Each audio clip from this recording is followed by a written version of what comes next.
മുകളിലത്തെ നിലയിൽ താമസിക്കാൻ വരുന്ന ആളാണ് IT കമ്പനിയിൽ ജോലി ചെയ്യുന്ന ഈശ്വർ. ബ്രോക്കർ വീടിന്റെ എല്ലാ കാര്യങ്ങളും പറഞ്ഞു കൊടുക്കുന്നു. താഴെ വർഷങ്ങളായി താമസിക്കുന്ന ഒരു കുടുംബമുണ്ടെന്നും നല്ല ആളുകളാണെന്നും പറയുന്നു. അങ്ങനെ ഈശ്വറും ഭാര്യ ആത്തികയും ആ വീട്ടിലേക്ക് താമസം മാറുന്നു. ആത്തിക്ക് 5 മാസം ഗർഭിണിയാണ്. താഴെയുള്ള വീട്ടിൽ താമസിക്കുന്നയാളാണ് ഇളംപരുതി എന്ന സർക്കാർ ഉദ്യോഗസ്ഥൻ. വളരെ സത്യസന്ധൻ, കൈക്കൂലി വെറുക്കുന്ന ഒരാൾ. പക്ഷേ അതേസമയം അത്യന്തം പിശുക്കനും വലിയ ഈഗോ ഉള്ള ഒരാളായിരുന്നു അയാൾ. ഒരു ദിവസം ആത്തിയെ ആശുപത്രിയിൽ കൊണ്ടുപോകേണ്ടി വരുന്നു. ക്യാബ് കിട്ടാതെ ഓട്ടോയിൽ പോകേണ്ടി വരുന്നു.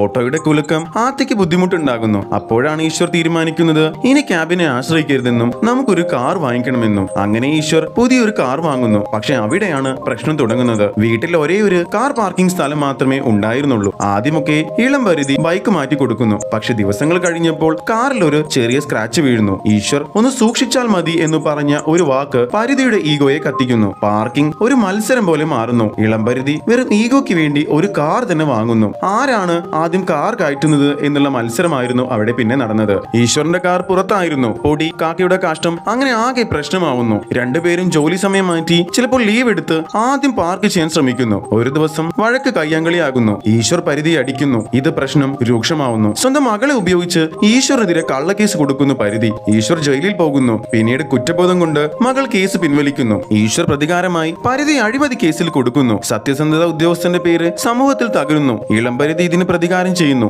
ഈശ്വറിന്റെ കാറിന്റെ ടയർ ബോൾട്ടുകൾ ലൂസ് ചെയ്യുന്നു. പക്ഷെ ഭാഗ്യം കൊണ്ട് ഈശ്വറും ആത്തിയും ആ അപകടത്തിൽ നിന്ന് രക്ഷപ്പെടുന്നു. ഒരു ദിവസം രാത്രി ഈശ്വർ ഇല്ലാത്തപ്പോൾ ആത്തി വീട്ടിൽ വീണ് രക്തം വാർന്ന് കിടക്കുന്നതായിരുന്നു. പരിധി തന്നെയാണ് അവളെ ആശുപത്രിയിലേക്ക് എത്തിക്കുന്നത്. ഈശ്വർ ഇതൊന്നും അറിയാതെ പരിധിയെ കൊല്ലാൻ വരെ പോകുന്നു. പക്ഷെ അവസാന നിമിഷം അവൻ തന്നെ അയാളെ രക്ഷിക്കുന്നു. അവർക്ക് കുഞ്ഞ് ജനിക്കുന്നു. ആശുപത്രിയിൽ ഇരുവരും തമ്മിൽ മുഖാമുഖം വരുന്നു. അവിടെ ഇരുവരും മനസ്സിലാക്കുന്നു പ്രശ്നം പാർക്കിംഗ് ആയിരുന്നില്ല, തങ്ങളുടെ ഈഗോ ആയിരുന്നു എന്ന്.